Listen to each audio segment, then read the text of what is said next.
മഹിപതേ കല്യാണമതി കരുണാനിധി നരപതി ചിന്താചഞ്ചലനായ പങ്ക്തിസ്യ നന്ദന നൃപൻ മന്ത്രിച്ചു ഗുരുവിനോടേകാന്ത ചൊല്ലിയിടിനാൻ.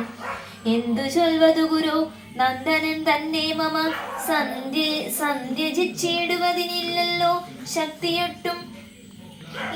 എത്രയും കൊതിച്ച കാലത്തിങ്കൽ ദൈവവശാൽ സിദ്ധിച്ചു തനയനാം രാമനെ പിരിയുമ്പോൾ നിർണയം മരിക്കും ഞാൻ. രാമനെ നൽകിയിടാജ്ഞാലറിയ നാശം കൂടി വരുത്തും വിശ്വാമിത്രൻ. എന്തൊന്നു നല്ലതിപ്പോഴെന്നു നിന്തിരുവടി